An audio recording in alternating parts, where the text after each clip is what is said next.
this is my first stream ever, and I have no idea what I'm doing. I've been trying my best to prepare a little bit, but then I felt like I was preparing too much, and I just needed to try it out to get comfortable. Hey Stella! Hey Iwin, and thank you for helping me through this difficult first attempt at streaming. But what I'm going to do today, you see in the background, this is my workshop, by the way. This is where I do all my work. I'm a product designer and a maker, especially now during COVID. This is where I work. And over the last 5 years, I've sort of like built this little workshop down in my basement. And it's pretty ridiculous at this point and perfect for what I do. Alright, so what I'm going to do today, I'm going to kind of just show you what I've been working on. And I'm going to jump into CAD real quick. So, this is a robot, a 6-axis robot table. When I say 6-axis, that means that it's got 6 movable joints. So it's really functioning just as well as a human hand, or better, and definitely more precise. And this is a manufacturer, like industrial grade type of robot. And it's a Denso robot. It's a Japanese robot, and if you buy it new, it is probably going to cost you about $20,000. So it is a pretty expensive piece of machinery. So let me tell you a little bit about the background. Why am I building a robot table? First of all, it's not for me. It is for my father-in-law, and he's got a terrible disease, MS, multiple sclerosis. And over the years, just gotten worse and worse, and pretty much his setup at his house right now. He's still living at his own house on his own with nurse care. Do you have all the stuff for it already? Yes, I do. I have pretty much everything for the robot. The robot's here, and with a little bit of luck, if I keep on going at it tonight, then I put this table together. I'll put the robot up there so you guys can see it. I did not spend $20,000 on this robot, and Steve actually found this robot on eBay, and I think he spent like $6,800 on it. So he still spent a lot of money on this robot. So we have a commitment. Yeah, Steve is a brilliant man. Thank you for mentioning that, John. So Steve, my father-in-law, was a machine maker before his MS. And he was actually one of the first machine makers in the US that started utilizing computers in manufacturing. So he kind of came into it right when people started using robots and programming languages. And this design of the table here is something that I've done in my CAD software. He's at his house, and we joined through like Google Hangout or Skype or some sort of video conferencing, and we're working on these on these designs at night together, which is pretty cool, which gives him something to do, and especially when the projects are helping his life as a disabled veteran. He's a 20-year disabled veteran on top of it. So what is this robot going to do? It's a computer desk. He has his computer desk set up in his living room, because basically he lives at his computer desk where he does his engineering type stuff, and online research and purchases, like anyone else does. And then he watches TV on the big screen. That pretty much is his life as a disabled veteran with MS, confined to his home, especially now during COVID. So he's going to be able to sit at this table, and we're going to name the robot. I'm sorry, that's where I left off. I want to call the robot Penny. I think the robot should be a female. He does not have a female in his life right now. He needs a female. He wants to call the robot Jeeps. I don't know what that is really, but that's something he's into. He, pretty strongly think that this robot is going to have a male voice. I think this robot should have a female voice, and I think her name should be Penny. So that's what I'm going to go for, and we'll see if I can change his mind throughout this process. I think Jeeps is not cool. Penny is a good name for a robot. So he'll be able to say, yeah, hey Penny, please pass me the orange juice. So Penny's gonna rotate her arm around. She'll have a gripper. She'll have a vision system, it's called. It's pretty much a 3D-scopic camera system installed on her. There will also be a robot looking at, I'm sorry, there will be a camera looking at the robot mounted on the wall close to this table somewhere. That camera makes sure that the robot stays within the limits. But anyways, he'll be able to tell Penny, please pass me the orange juice. And Penny's gonna go over to a tray with a couple of drinks, a couple cup holders with drinks in them, like jetty cups with straws. So the orange juice might have an orange straw. It's going to be color coded in some way. It might have an orange sticker on the jetty as well. The robot will then reach with the gripper arm and grab the orange juice up from the cup holder, away from the tray, turn around, and then the vision system will be trained to learn where Steve's mouth is, and his face in general, but he'll know exactly where Steve's mouth is with the stereoscopic tracking system, and he'll sort of aim the cup towards Steve, and Steve will be able to drink out of it. He'll use the straw as the aimer and aim for the straw to go towards Steve's mouth, or leave, stop a couple inches before, so Steve kind of can reach forward and take a sip, and then Steve will go back and maybe nod that he's done, or whatever command we set for that. Then the robot will then take the drink, and obviously the robot is not letting loose of the drink during this whole time. He'll just take the drink and put it back on the Lazy Susan table. And the Lazy Susan table might be equipped with other things. And right now we're putting one gripper on there, but we might put 2 or 3 different grippers on there, depending on what this sort of helping nurse style robot will help Steve with. Oh, how strong will the grip be? Yeah, so we are looking at grippers right now. So we're kind of like scouting eBay. We're looking at some automation company type resellers that sell grippers. No matter what, I think we may have to design the actual grippers. I can't imagine that there's a gripper out there that is specifically tailored for jetty cups, so we're gonna have to make that from scratch. This is really just like we're making it as we go along here. It's one of the more expensive projects that I've been involved with, to where we're just like, we're gonna build it, we're gonna buy it, build it, and then we're gonna figure it out. So yeah, do not have a wrestling arm with the robot. That's not a great idea. The robot is extremely strong and extremely hard. So the systems that we're gonna have to put in place just for the robot to jive and jelly with Steve and not hurt Steve are pretty immense. So that part we're gonna have to figure out here in the shop behind me. So that'll be on another episode. Putting the gripper on there, 3D printing the gripper, like all this stuff is stuff that I'm actually gonna share on the stream at a variety of times. And this is not just the only project that I'm gonna be doing on here. I'm gonna take requests. Is there danger since he's not mobile? Absolutely. He can't get out of the way like any other one. When he's sitting at his chair at night, his chair is in sleep mode. He has to push a button first. And if the robot starts swinging around too quick towards him, that's going to be a problem, because he's not going to be able to get out of the way. Yeah, so the robot only has a certain reach, so that's a good point. He doesn't necessarily have to operate within the robot's reach on everything else. See, those are things that we're going to have to figure out. There's going to be some pretty expensive computer equipment on this table. It's actually a double-sided table, so he's going to be able to have one computer on each side of this table. He's doing his engineering and stuff on one computer, and then he's got his daily life on the other computer, and that's how he likes to keep it. So the robot's going to be able to help him on both sides. Alright, so fail-safe redundancies. Yes, absolutely. We're going to have a lot of that. Fin Spies, thank you so much for being a follower. This is my first stream. Thank you for coming.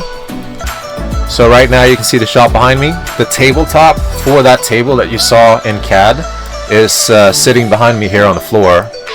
So I'm going to unbox that, and I'm going to check in on what you guys are saying. I might raise the volume a little bit on the music. Oh, so what are we building today? Let me show you that real quick. I'm going to actually, in CAD, kind of undress this table. There's a few things that I need to show. The only thing that I'm really working on today is putting these dense, huge extruded aluminum legs on. And I'm not even sure if that's... I'm going to bring them in here so you guys can see them. But it's the densest extruded aluminum that I've ever seen. This stuff is massive. You can probably put a car on this table.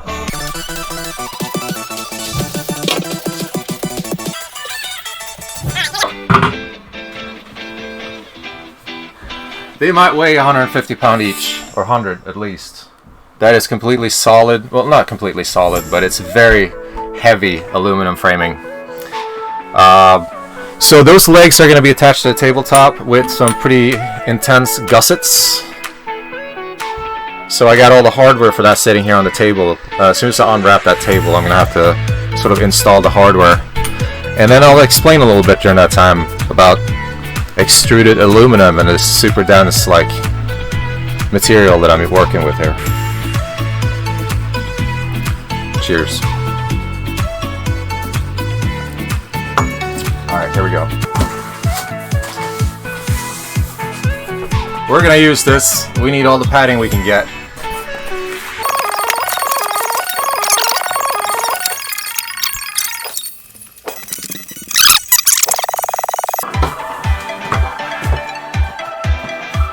Alright, that's it. That's the top of it. The leg size right now is the largest industrial size extruded aluminum that you can purchase. Just off the shelf basically, unless you want to like do some crazy custom orders. So extruded aluminum, let me just tell you a little bit about what that is. Their slogan is the industrial erector set. So it's pretty much Lego for machine builders. And I use it all over my shop. I have found it like very inexpensively locally from like close down factories. And I just bought their material and I built my shop out of it, and it's super dense, super solid, and it's a machine building material, so you really like, you can trust on it to be really strong and still lightweight. It's got a profile to where the center is not completely solid, it's hollowed out for weight, but the aluminum structure is extremely strong. So those legs are 4 by 8 inches and they're just massive.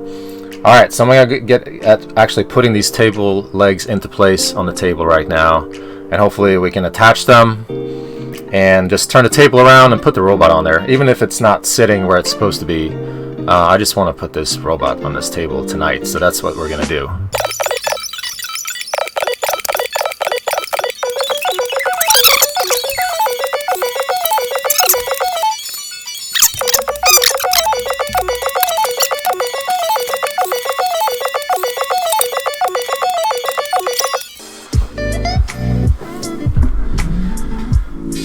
That's where they're going, folks. The wheelchair, I think, weighs like 1,000 pounds.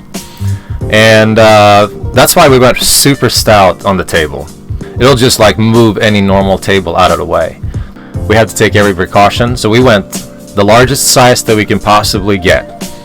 This is the biggest stuff that you can buy without like making new stuff in a factory and spending like millions of dollars. So this is what you can get. 2 holes per gusset that goes into this frame, and I'll explain this a little bit. We're going to use a machine screw. We will also have a matching washer. So let's see here.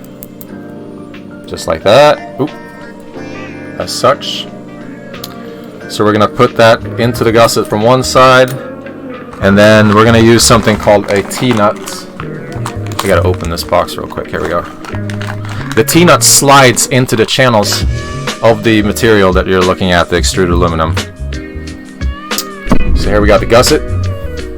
We got the T-nut. This is why this is like Lego. This is basically the Lego pieces that keep everything together, and you're just using standard tools that everyone has in their house basically to put this together, which is what makes it fantastic. We got our first T-nut in place, so we're gonna have to do that twice.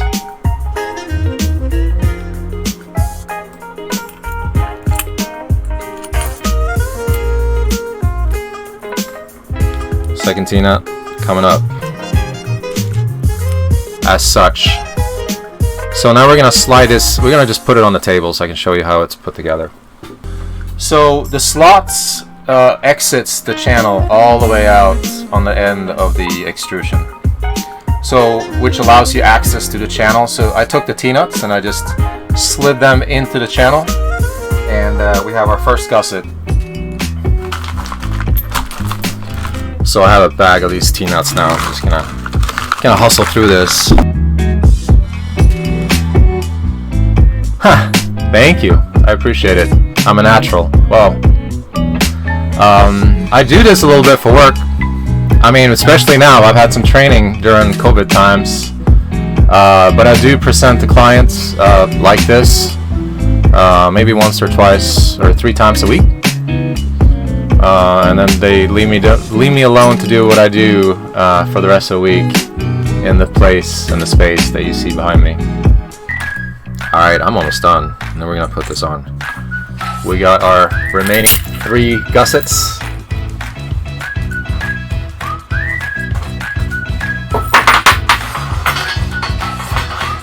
See how they slide?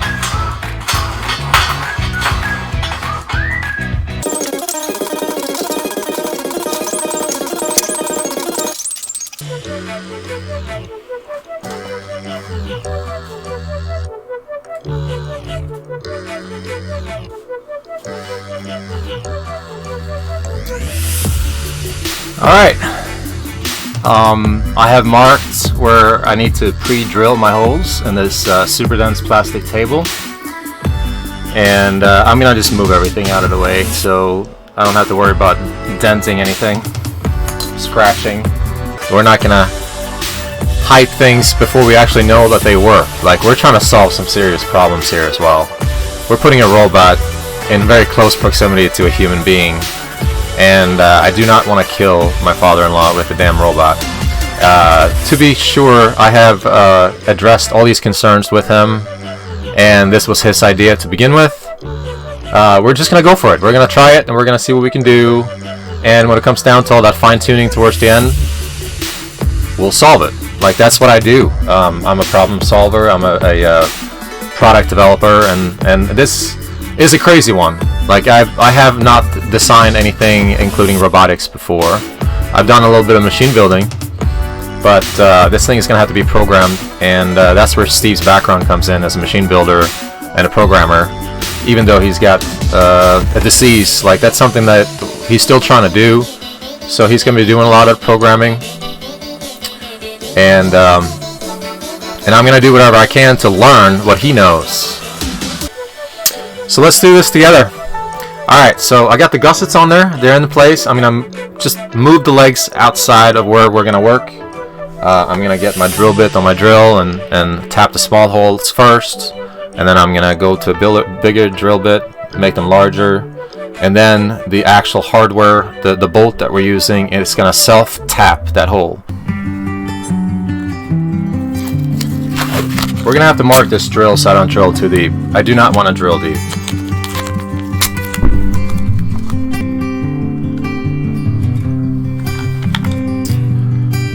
Alright, there we go.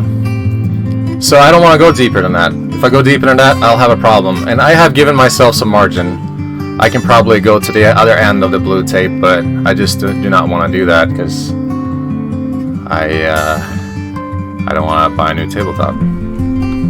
Here we go.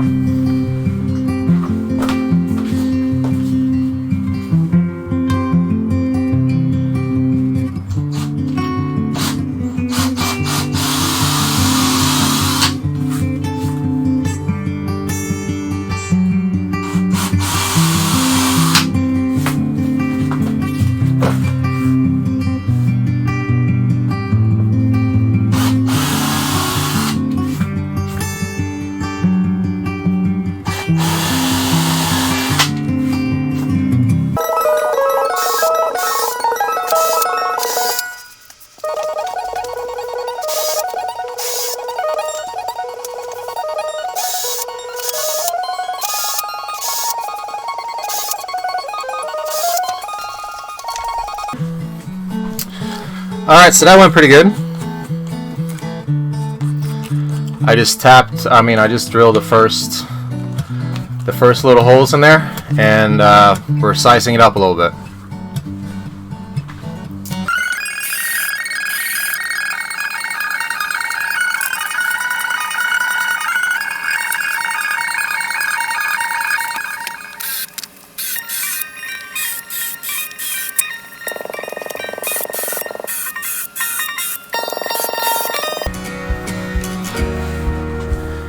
Alrighty.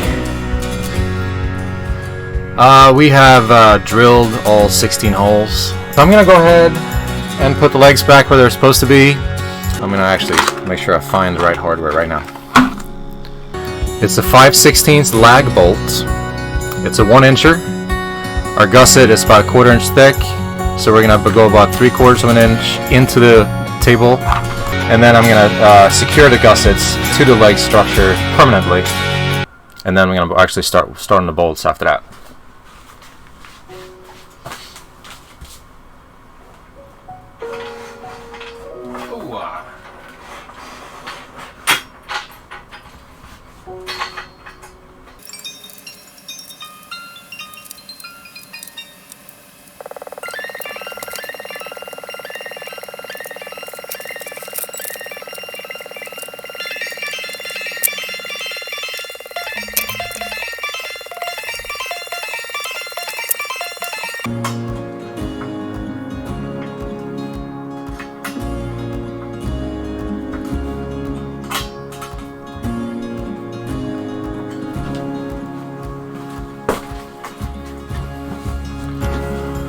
I make mistakes all the time, and I learn.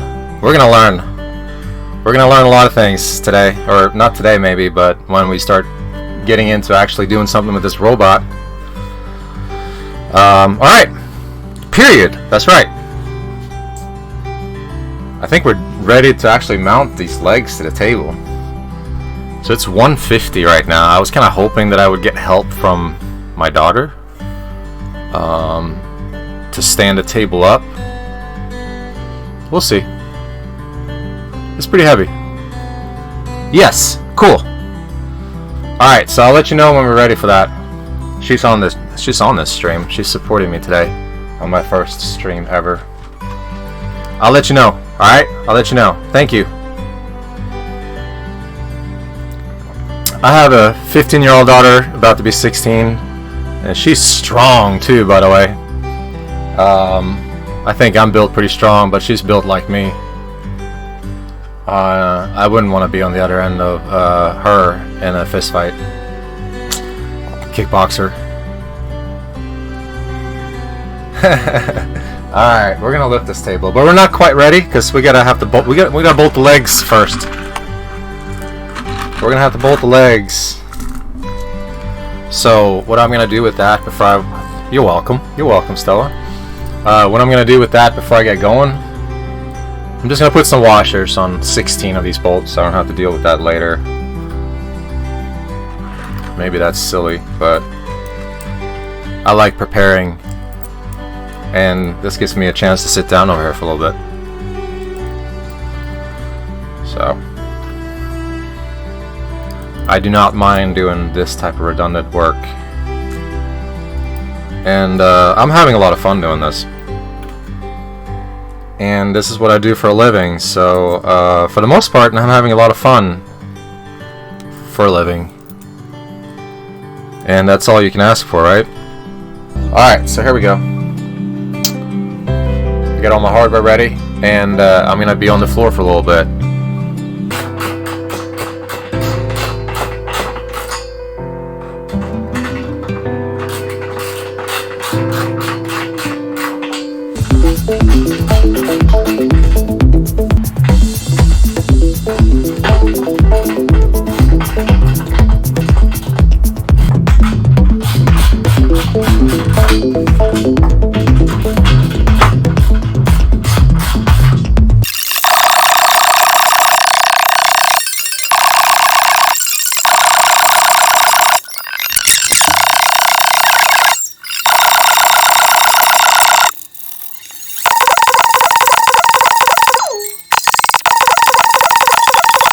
Hey Stella, if you are still watching this, you want to come downstairs? Maybe we can try to lift this thing? We'll see.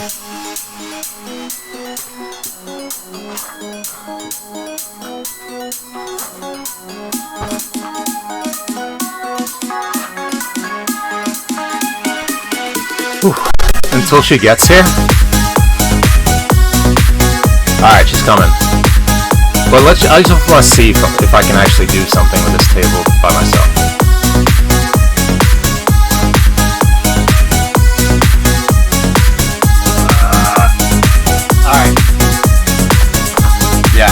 It's doable. It's doable. We can do this.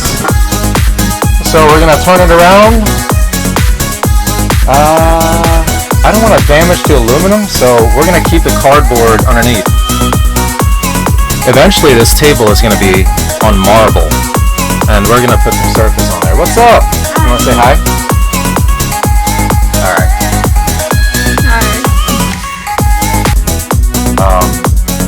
I think what we do first, we're gonna slide it on the cardboard as far over towards this table as possible, and then we're just gonna flip it around that way. Push it sort of like gets it high towards the end.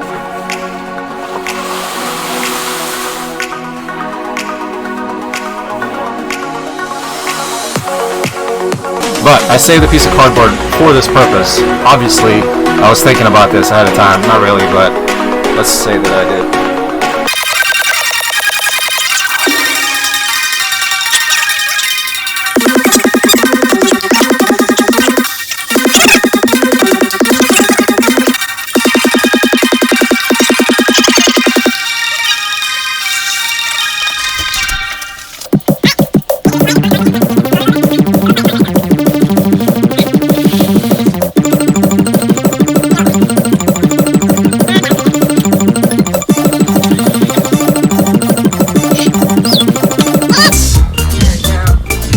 Alright, our robot table is in place.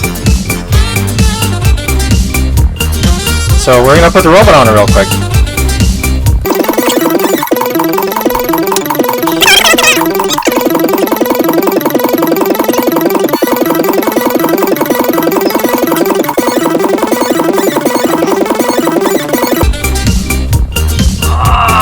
Let's bring Penny in the picture a little bit.